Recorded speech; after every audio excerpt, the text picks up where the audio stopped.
Good morning, everybody, and welcome to Genscape Energy Forums.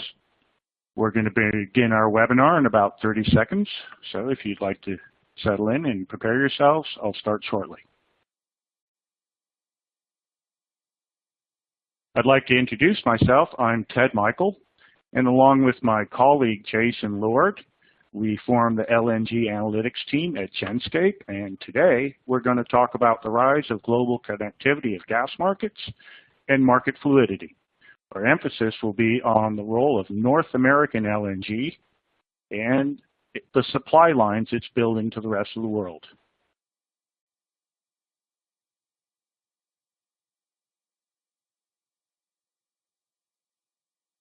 A little housekeeping note here: if you have any questions after the conference, you may email them to us, and we'll have a recording of the webinar available next week.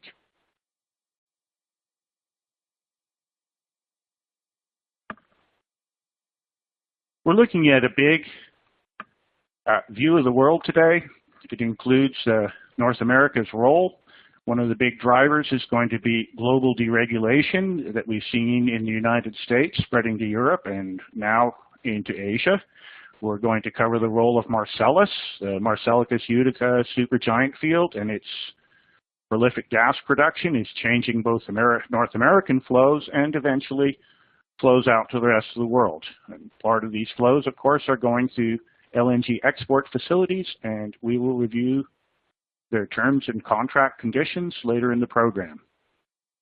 So the big thing that's happening isn't just shale gas, it's also deregulation. Deregulation means that trade patterns are going to change because buyers and sellers are going to change the way in which they've done business in the past. So Europe has begun this process of several years into unbundling their power markets, eliminating market power and vertical integration. Japan is beginning a wholesale deregulation of gas and power this year. Korea and China are looking at that model and are expected to follow in some form. The old way of doing business, where national champions such as Exxon sold to Cove or Tokyo Gas or an RWE, are being replaced now by independent LNG sellers, and we're seeing in Europe and in Asia the willingness of industrialists to bypass their domestic incumbent and buy direct. I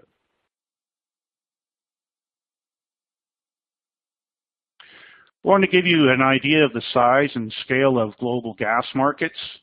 In the U.S., 10 years ago, we were producing 50 BCF a day. We're close to 75 today, and projections are for as much as 100 BCF a day by 2020. In comparison, the second largest global gas producer is Russia.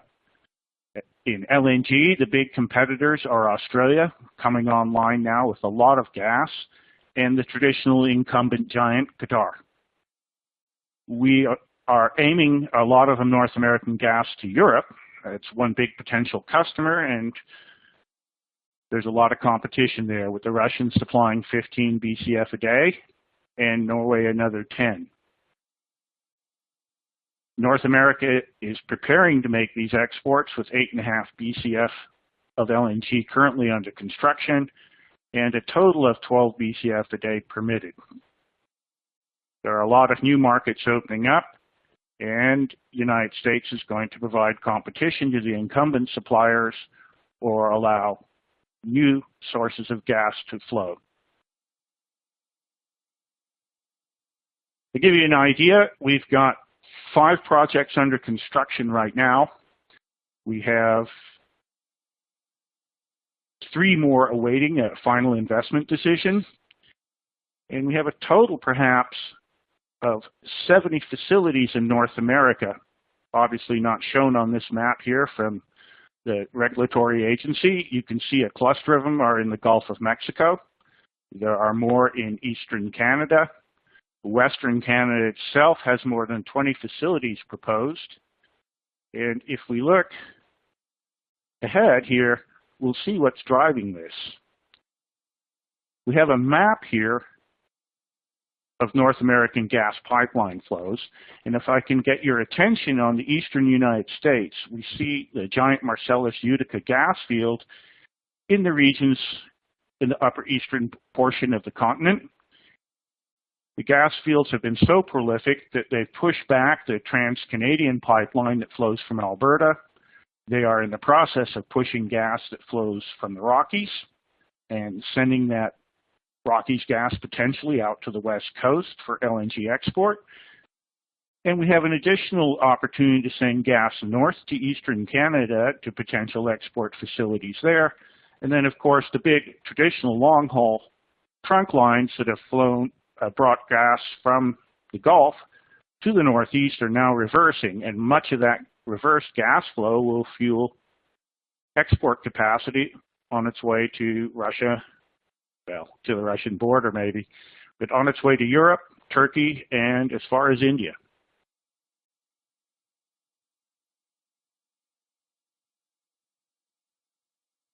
So most of the gas production in the Marcellus region has captured the industrial heartland, the Northeast population centers, and is now looking to reverse their direction.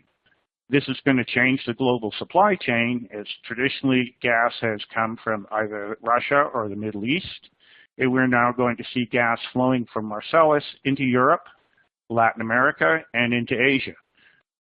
Cheniere recently delivered cargoes in their new startup at Train 1, Sabine, to Brazil, to Portugal, and as far away as India.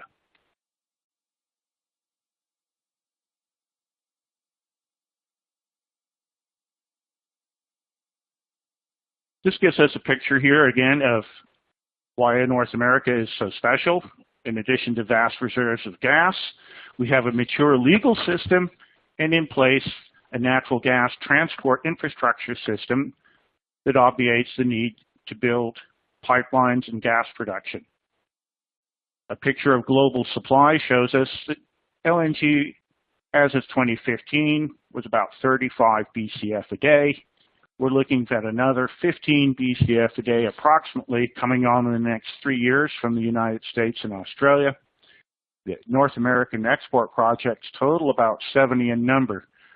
So it's possible that the Department of Energy has approved 40 BCF a day of gas for export under free trade agreement, and the Canadian government, National Energy Board, has approved equal amount of volume. How much this will get built remains to be seen, but it gives us an idea of the scope of people's ambitions. The North American gas under construction today is unique. It does not require destination clause. That means the gas can go wherever the buyer likes. It is capacity only, and that means a liquefaction fee is charged. You do not have to pay for the gas itself unless you take delivery. We will see that there are in the LNG business 3 types of services. One where the liquefied LNG is delivered to your regas facility. It's full service, known as delivered ex-ship. That is the traditional model the majors have used and the integrated producers have been using for the last 30 years. Free on board means you pick up the LNG yourself. And the new model that we're seeing prevalent in the United States is you buy the gas yourself, you pay a tolling fee to the facility, and you ship it and bring it back to your own regas facility.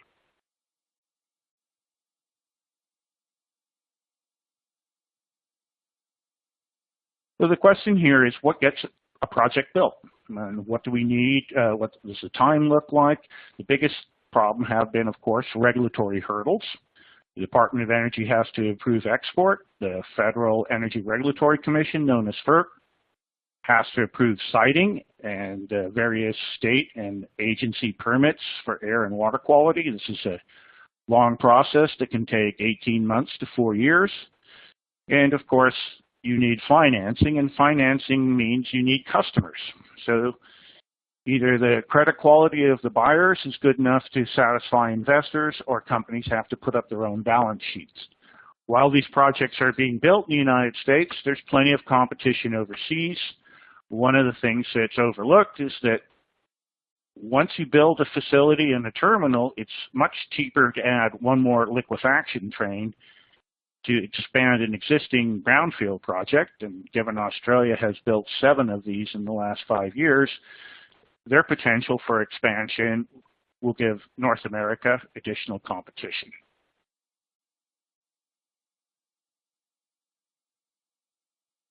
I want to stop now and give you an overview of the location of LNG facilities in North America.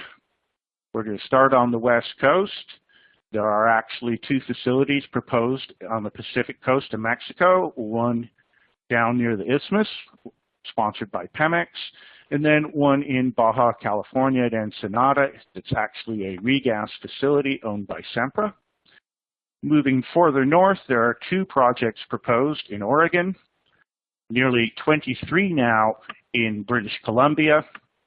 And if we go across the continent to the East Coast, we start seeing in eastern Canada 4 projects in New Brunswick.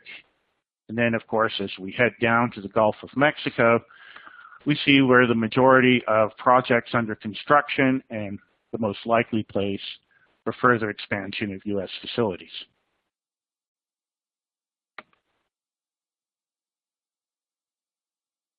Here we have an example of how our pipeline grid is being changed by Marcellus.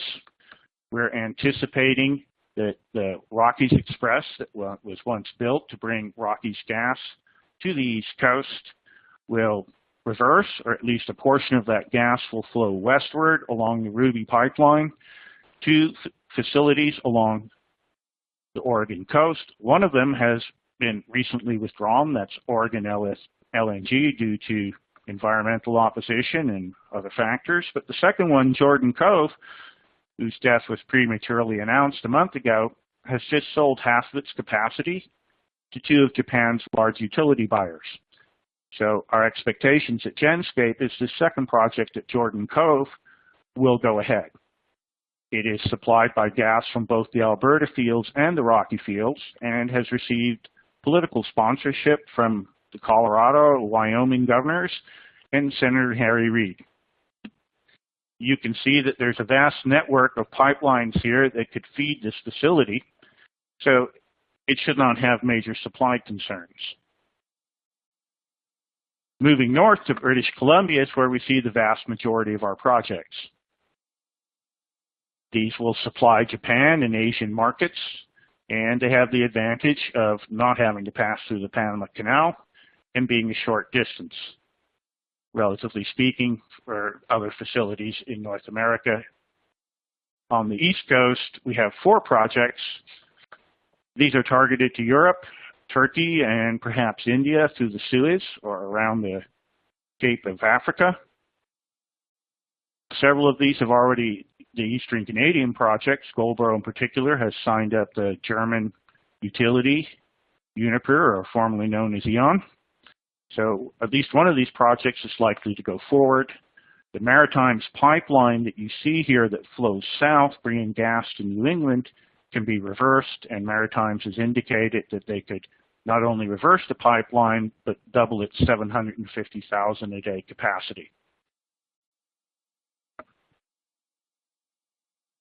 Other sources of gas for the Eastern Canadian utilities will be, of course, Marcellus. There are several expansion lines and feed lines that can increase the flow going north. They are now passing through FERC and looking for regulatory approval.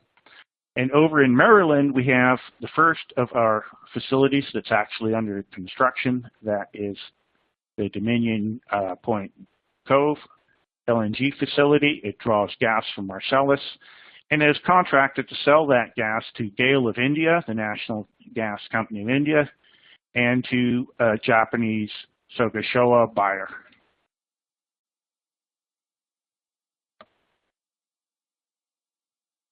Here's a closer look here at the Cove Point. It shows you how it is ideally located to the big gathering systems that draw gas out of Marcellus.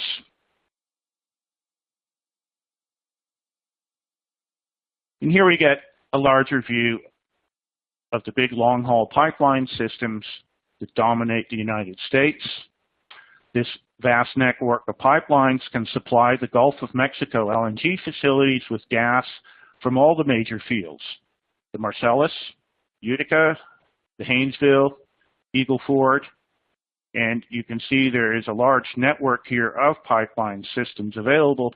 So the basis issue of how various regions of the country are going to reconfigure their pricing is going to hinge on these LNG facilities and where they draw their gas.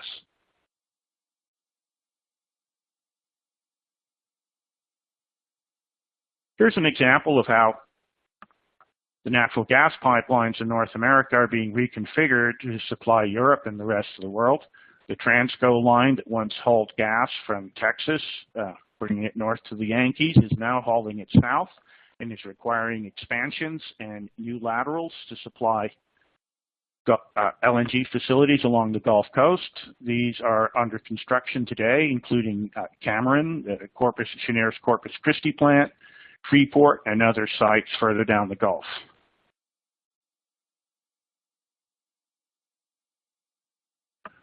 The Transco laterals, in fact, will probably be built all the way to Brownsville, to the Mexican border. This is an anticipation of future LNG projects and new industrial customers, but primarily customers for LNG export.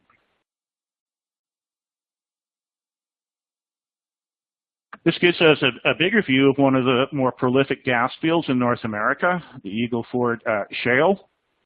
It sits along a pipeline corridor in which 10 LNG projects are planned. 2 are under construction now, the Freeport and Corpus Christi.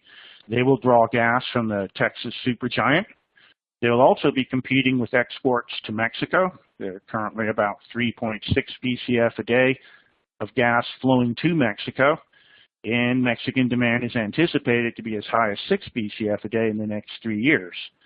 So there will be a lot of competition for gas from this region, given the pipe capacity that's expanded into Mexico and the 2 large LNG facilities that are currently under construction.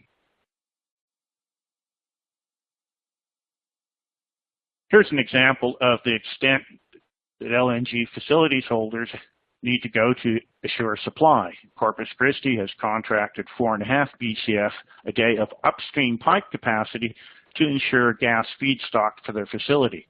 If we combine that with Freeport, we're looking at a demand of 7.5 BCF a day of pipeline capacity to ensure timely supplies. Here's an example of a contract. This is Cheniere Sabine's free on-board contract. That means the buyer picks up the LNG. It is not obligated to find the feed gas. It is only obligated to pay a capacity charge. If they notify Cheniere, they can turn back the gas that would be purchased for liquefaction and pay only the fees. The first train at Sabine is now in startup, and as we can see, the primary contract holder is British Gas. They have 3.5 million tons per annum under contract, and the fees are estimated to be in the $2.25 to $3 range. The gas is sold to BG at 115% of Henry Hub, plus the capacity charge. So if they take delivery free on board, they'll be paying 115% of Henry Hub's price, plus the capacity charge. Cheniere has also reserved an additional 1 million tons for its marketing team, and that will be delivered DES, which means delivered ex ship. The gas goes to the buyer's facility. In this case, Cheniere has contracts for 2 years with Kansai Electric and Chubu Gas, and these contracts are to supply them with LNG until the time that their positions at other LNG facilities in the U.S. come online. So that gives you a quick overview of the train contracts, and as we'll see, contracts are the important thing to get a project to completion, to final investment, because we need somebody to sign on these 20-year construction.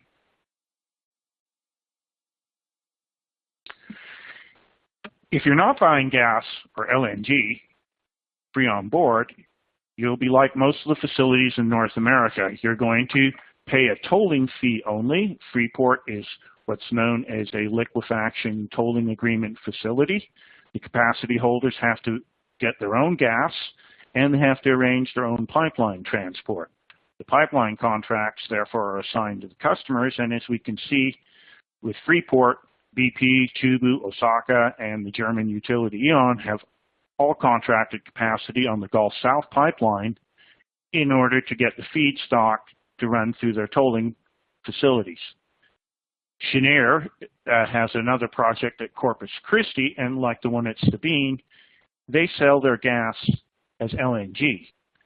So you, the customer, don't have to buy pipeline or gas capacity, and we'll see that in this case, the contract, for example, with KM-Tejas is with Train 1. It's actually, the pipeline has a contract with Cheniere, and it is assigned to a specific train, whereas the tolling-only projects, the pipeline arrangements are done by the customer and are assigned to the customer. There's two LNG export models. The most familiar one we have is the large vertically integrated multinational, a Shell or an Exxon. Their primary interest is monetizing gas reserves. They're not in the business of building pipelines for tolling like a Kinder Morgan, and they're not in the business of building liquefaction facilities as a revenue source. These are all expenses for an integrated major to monetize reserves. So this is a model that we've traditionally seen in Qatar, Australia, in most of the world. And the project costs have been as low as $200 a ton in Qatar. They were fortunate to start their projects at the very bottom of the steel and labor boom that came with the energy boom over the next 10 years. In the U.S., we have been able to keep costs as low as $550 a ton at Cheniere because we are dealing with what are called brownfield projects where existing infrastructure such as terminals and storage tanks already exist. In the U.S., we are converting former regas facilities, and as a general rule, the liquefaction train is 40% of the budget, and the rest of the terminal is about 60%. So that's a large cost saving for U.S. brownfield expansions or conversions. And this compares with some of the very high-cost facilities in Australia that include both the gas development of gas reserves, the pipeline infrastructure, the terminal, and the liquefaction plant. So obviously a lot more work, a lot more money. The American model is lower on capital. It's faster to turn around because the gas and the pipelines are already available. In the examples of the facilities we've just seen, the actual liquefaction plants are usually no more than 10 to 20 miles from a major interstate pipeline pathway. So LNG facilities to date have been easy to construct in the U.S.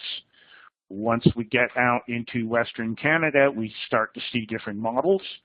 The majors want to keep their integrated model. They want to develop gas reserves they have in Alberta.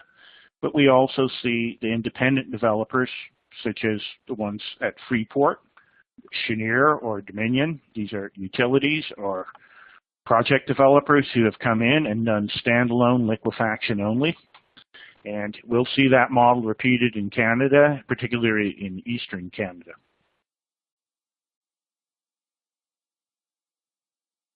So the big question is, what's next? We have 8.5 BCF under construction. We have about 4.5 BCF that has been permitted for non-free trade agreement. That's the important because most of the markets do not have free trade agreements with the United States.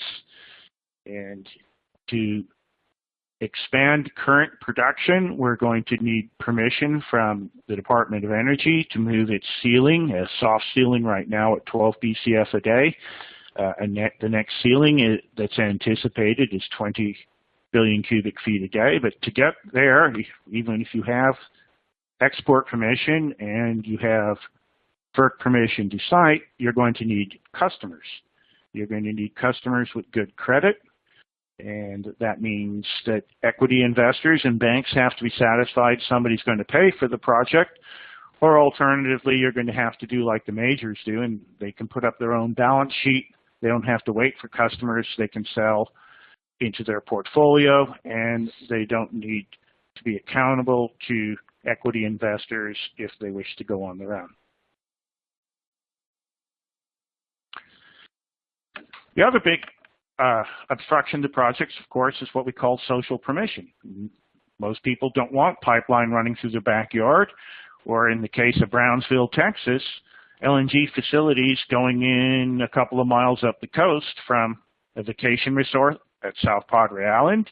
And I give you two images here to show you the conflicting views people have of the same region. The map on the left shows you the LNG siting facilities on the Brownsville Channel. This gives you access easily to the Gulf of Mexico and easy access to the Eagle Ford shale production. But if we look at the same map, we see a region of parks and green belts. And so we run into this larger scale problem that we have seen in Canada particularly, and that is you have environmental objections and the rejection of facility building without a strong public interest. And of course that public interest is going to be jobs.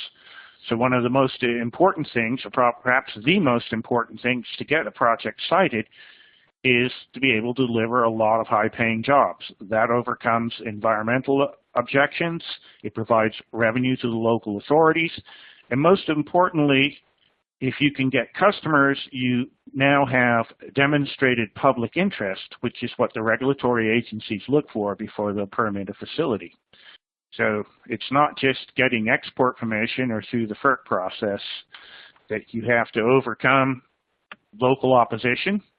And this is a difficult issue in North America, and the best way to deal with it is jobs, but that means that you're building onshore instead of the cheaper modular construction that's been favored by some of the developers going forward. So that's one of the big conundrums we have with any large-scale industrial project, is getting social permission for it, and much of that weight comes with the amount of jobs you can provide for the local policymakers. Well, all of this is well and good, but at the very end, you always need customers. And one of the problems the market looks at now is we've just gone through a 10, 15-year energy boom where natural gas prices in the global market spiked $15 in the term markets and as high as $20 in the spot markets. So that has made project developers in Asia reluctant to move from coal to natural gas. The wealthy markets such as Japan and Korea, Taiwan don't have any growth ahead of them. The big markets are what we might call subprime credits, and they range from most of Asia, Africa, South America. And a lot of these buyers are looking for shorter terms. They're not able or willing to commit beyond 7 years. There needs to be some commercial innovation to accommodate this much larger market. And there needs to be a way of structuring costs so that the Chinese and Indian market, what I like to call the Walmart crowd, that need everyday low prices, to tempt them with gas, you're going to have to compete with coal. And it's not just spot prices that will tempt project developers, but the feeling that forward projects will not be squeezed once again by high gas prices.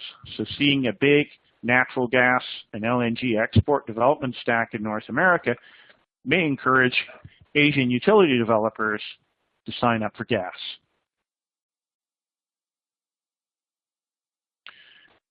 Here's an example of Europe's demand pull. These are the regas facilities in Europe. Most of them supply Northern Europe. Spain is a peninsula, so you're not going to get gas to flow into the rest of Europe. But many of these regas facilities are connected to the continental pipeline grid, and simply by displacement, you're going to back up gas towards the eastern border. And this has allowed some liberalization and competition in prices in the Baltic regions and into Central Europe. The United States construction facilities currently are looking at regas facilities that are being added in Latin America. Turkey and India, those are all within range of North American markets, and they have good long-term development prospects.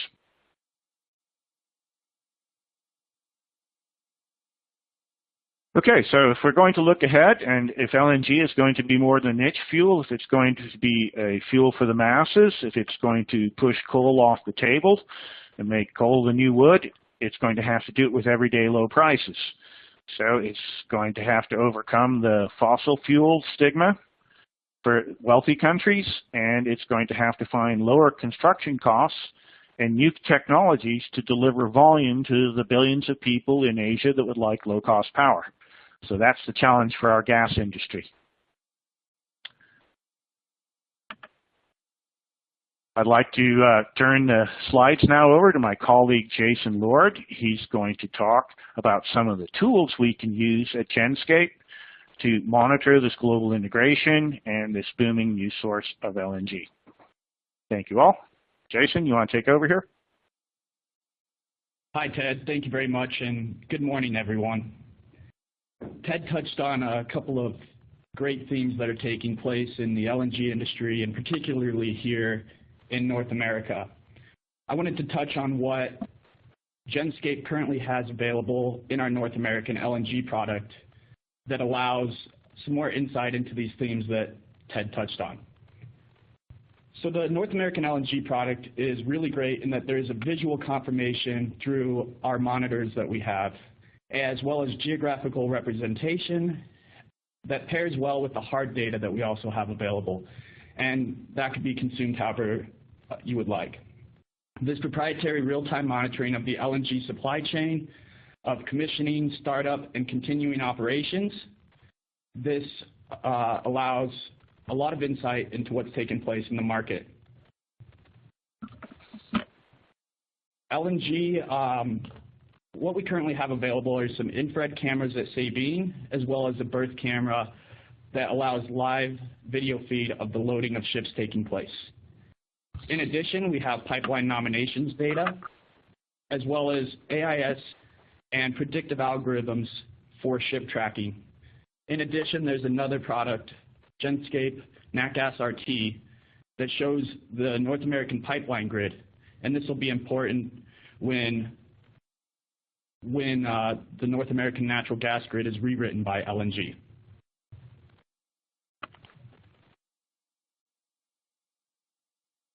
As I mentioned, we have infrared cameras on Sabine with plans to install them further on future facilities.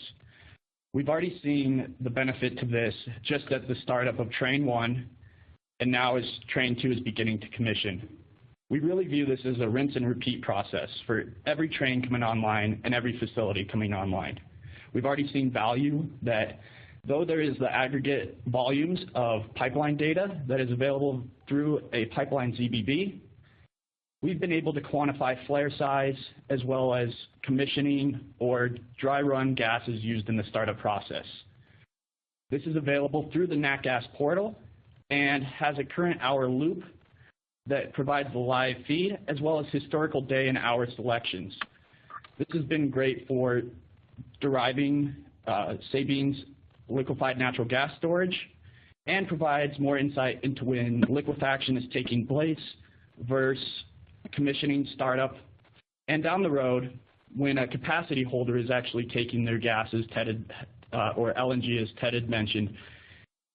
This will be very important as well for planned shutdown or emergency shutdowns as well.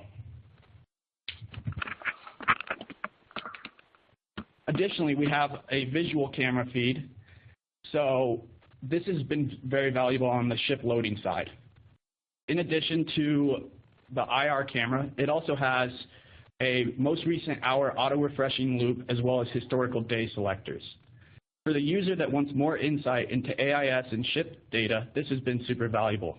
We've seen recent examples as the Creel Spirit last week took an unusually long time of nearly a full business week to load over industry standards of 24 to 36 hours.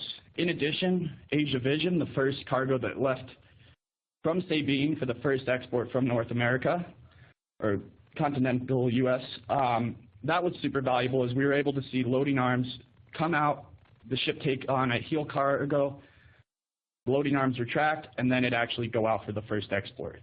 This more detailed information and insight through this camera allows holes to be filled for AIS data and ship data that is currently out there. In addition, I've mentioned our pipeline data and how that's super valuable. Our Analyst tool allows you to aggregate by pipe, by location, some net deliveries and receipts, but the real value here is getting back to pairing that with the infrared cameras.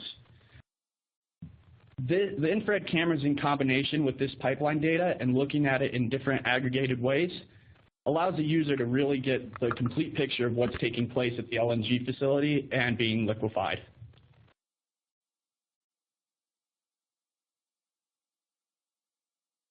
In addition, we publish North American LNG commentary and market insight on a regular basis. We give first rights to our customers for this commentary, as well as paying attention to FERC, DOE, regulatory, and other government and company documents that pertain to the industry for important milestones that are reached. And these alerts and changes are emailed real time to our users. As I mentioned, there's AIS data as well, and this pairs very well. This is our Commodity Vectors platform. This provides a North American specific view of LNG shipments taking place. Again, the visual camera of the Berths pairs very well with this as well. The great thing about this platform is it has a predictive algorithm that shows the most likely next destination. It's a machine learning and provides history as well of ports, ships, regions, and countries. That's really valuable if you want to get an aggregate volume at a quick view. And I'd like to highlight that Genscape, we like to give a visual representation as well as the data and pair those together. Lastly, a separate product, but very important to note, is our Nat Gas RT. As Ted had mentioned, LNG is going to rewrite the North American natural gas grid. This product allows you to see those flow changes taking place on the North American natural gas grid, the reversal of pipelines, and other market shifts that are taking place.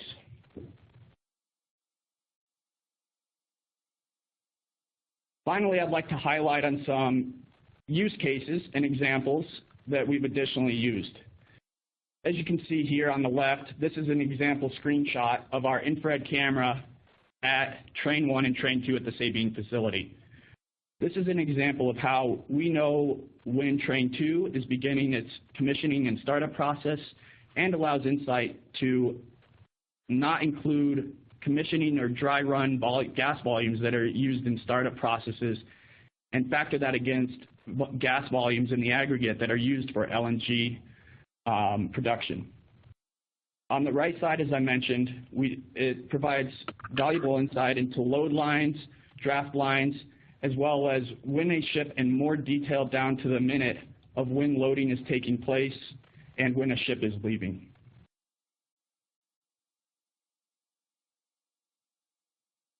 We'd like to thank you for joining us today, and we're going to take a brief moment to look over some questions and answer some questions. If you would bear with us, we will be back online shortly. Thanks again for attending this webinar.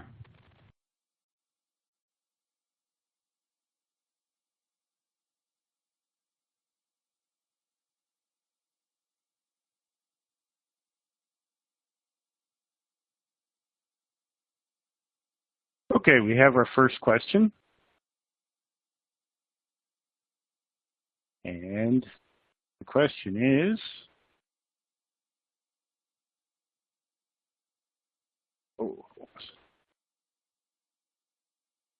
what's the likelihood and what's the impact of LNG going to have on European gas imports, competition with coal, and what kind of price to volume switching sensitivity do we see in key gas consuming markets such as the northern EU and more regional markets such as Iberia, Italy, and Turkey?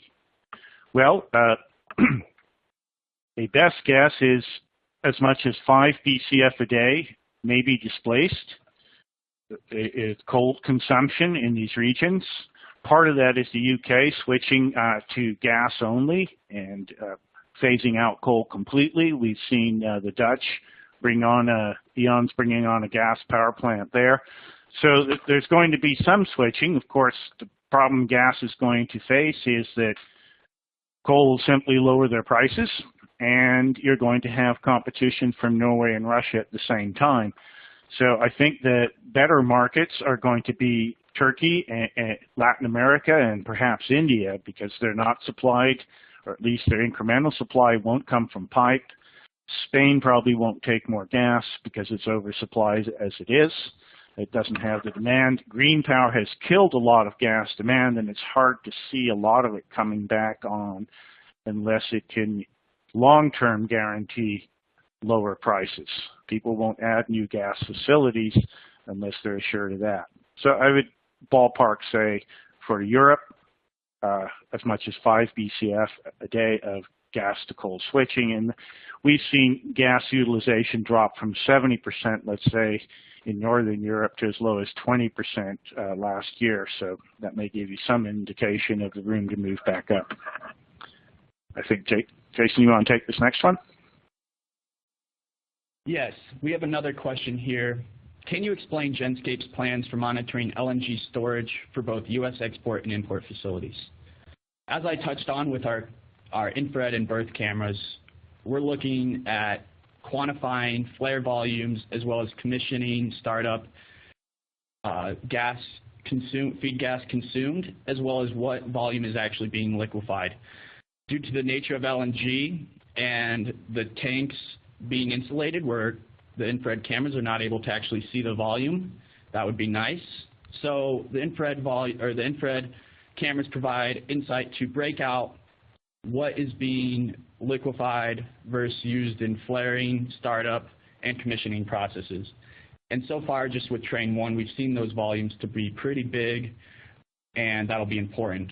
Additionally, our plans are to allocate the liquefaction by capacity holder due to the nature of capacity holders at specific trains. So we plan to provide derived storage models at these LNG import and LNG export facilities. Okay, our next question is, will the LNG and Mexican demand pool require additional infrastructure to be built from East Texas to the south? And what does that mean for future infrastructure growth to Agua Dulce? Well, as we saw on our slides, there are a number of lateral expansions taking place. There are a number of pipelines under construction or have begun operation to move gas to Mexico. So both the transit along the corridor is being expanded for the LNG facilities to move gas from up along the coast, along the Gulf of Mexico towards the Corpus and Freeport plants. And of course, we're seeing, as I mentioned, the pipe expansion to Mexico. So there's going to be a big boom in pipe production, expansion of existing transit routes, and I think that's going to be driven not only by the plants that are in the construction now. There's 2 projects, Freeport and Corpus Christi, but there are as many as 10 planned for the Gulf of Mexico region, so 4 alone in Brownsville.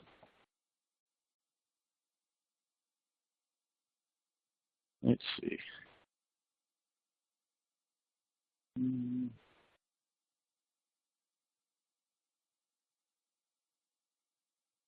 Someone wants to know if do we see evidence from shipping flow? Well, yes.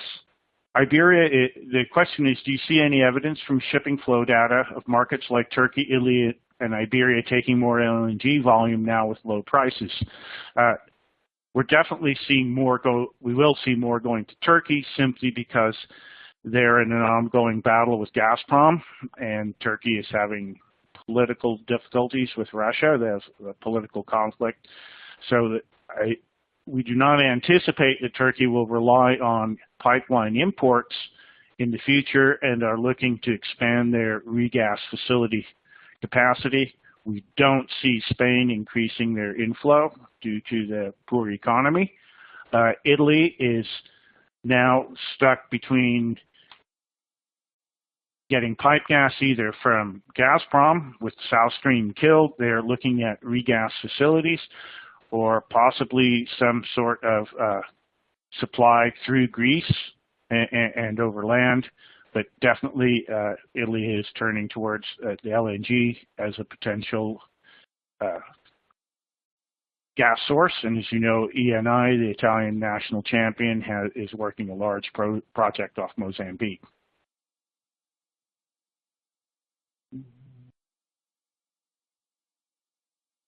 The next question is, what's the likelihood that more projects will be built? I think that there's potential for a lot of projects to be built if they are built with the mind that costs and prices are not going to return to the escalation we saw over the last 10 years. Since 2003, the Oxford Energy Institute has estimated that global LNG pricing for infrastructure has risen 180%. Steel prices and so forth are now much lower, and with nobody building, labor costs and so forth are much more competitive. So we see at least 4 BCF of projects on the table. We mentioned Jordan Cove earlier. Some of the Gulf projects I think will go ahead, and we should get several of them in Canada.